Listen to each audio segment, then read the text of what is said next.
Hello everybody and welcome back to another exciting edition of Boyographic, the show in which I, Matt the Game Boy, will take you through the highs and lows of the Game Boy library, one cart at a time. This week we're looking again at Godzilla with Kaijū-ō Godzilla.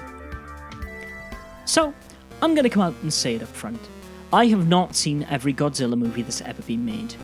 I know not the names of all the kaiju, nor could I pick out which era Godzilla is which from a line out.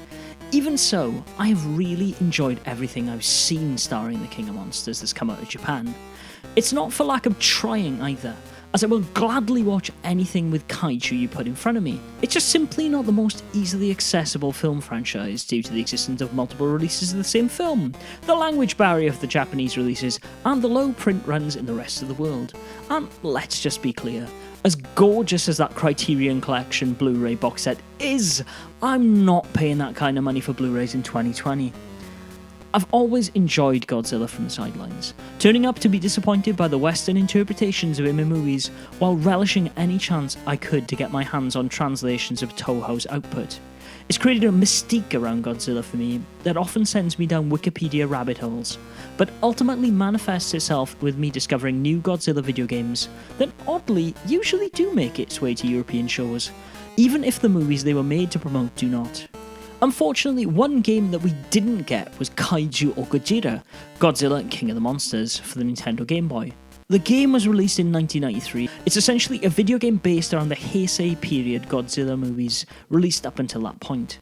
The Return of Godzilla, Godzilla vs. Biollante, Godzilla vs. King Ghidorah, Godzilla vs. Mothra, and Godzilla vs. Mechagodzilla 2.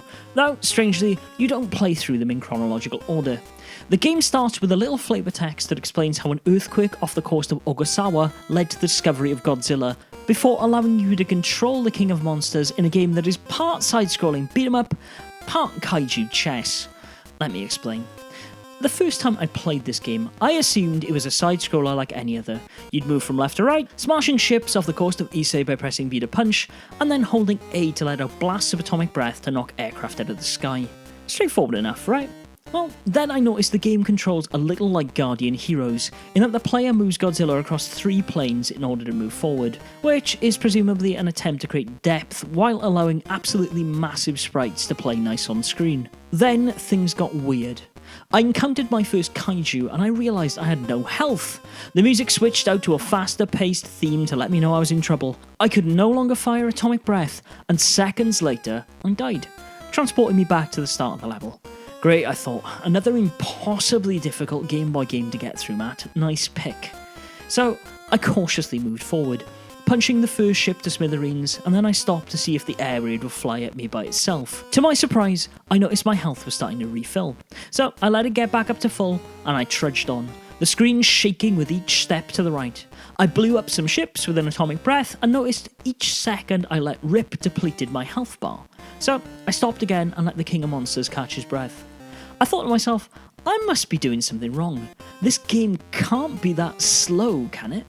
But actually, yes, it is. This is the way the game is meant to be played. I stopped, let Godzilla get a couple of idle animation roars in, and marched right to fight a boss with full health, before I toasted his ass with a beam of nuclear fire right to the face. It was an oddly satisfying moment. One that I got to repeat again and again throughout the stage as kaiju after kaiju came my way and I melted them down with my signature fiery breath. Each time I cut it a little bit closer to the bottom of my health bar, but I emerged from the battle each time a little wiser to the game's mechanics. I realised that my offensive moves were also defensive. In emerging from the water, I could hold back and B to make Godzilla swing his tail around at enemies, demolishing tanks and buildings alike, but also protecting me from missiles and fireballs that my enemies threw at me. The atomic blast not only allowed me to lay waste to my opponents, but also projected me from an onslaught of projectiles. When I got to Mothra at the end of the level, having risen from the sea, walked from sunrise to sunset, I was pumped. I was determined to make short work of the moth and move on to the next level. Then the game did something a little odd. It started to move me around of its own accord, pulling me back from her projectiles and stopping me from laying into her with my swinging tail of doom. It was honestly a little bit disorientating. Trying to fight the boss while wrestling with the game for control really just led me to try cooking her as quickly as I could with my fire breath so I could regain control. But I realised something. It wasn't the game having a funny 5 minutes. It was actually automatically switching Godzilla between an attacking and a defensive stance. The game was letting me know that I could get up close and personal to land punches on Mothra, and then pulling me backwards when it was time to strategically whip my tail to keep myself in the fight. It's this dance, attacking, defending and pausing, that make up the core of Kaijū-ō Godzilla, and it honestly makes for an incredibly unique game. You need to attack and defend effectively, taking the time needed to heal and then getting back into the fray. It makes for a slower paced, tactical beat-em-up that's really unlike anything I've ever played before. However, I could also see the very things that make this game unique leading to a lot of players finding it tedious, unforgiving, and even just straight up boring. You see, this game takes place over 5 stages based on the Heisei movies I've already mentioned, which will test you as you scroll from left to right, throwing a whopping 33 bosses at you on your trip to kick Mechagodzilla's shiny keister. It's one of the largest rosters of kaiju in a Godzilla game, and while they try and stay true to the Heisei movies in the main big bads, there are a few additional faces that even I, casual Godzilla fan Matt Boyle, even managed to recognise. While I'm keen to point out that these encounters are pretty okay in their difficulty ramp, it's fair to say that if you're not a fan of pattern memorisation, you're probably not going to enjoy the later fights. After the first level, you can't simply melt a monster with your breath, but you need to do that pre-mentioned defensive dance to win. It means knowing when to let Godzilla rest, when to whip in defense, and when to lay waste to your opponent. I personally thought this was great, but again, I can see how others might find these tactics unbearable when they just want to smash things up as a giant lizard.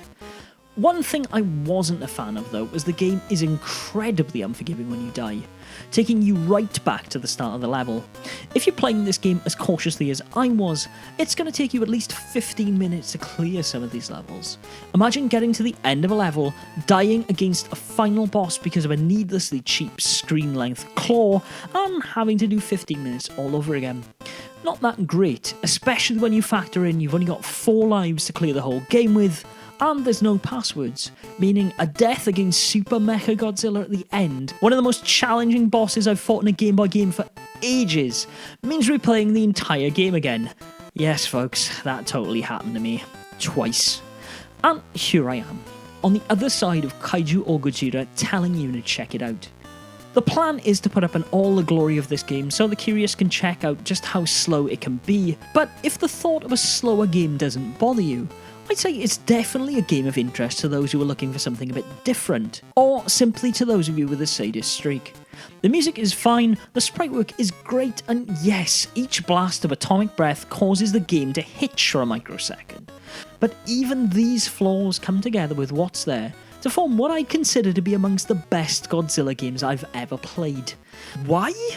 Well, because in my head, I imagined that as I stopped to regain my health, somewhere in the pixelated distance, an 8-bit Japanese self-defense force plotted my downfall, while a group of 1 pixel-high scientists tried to protect me from their military might.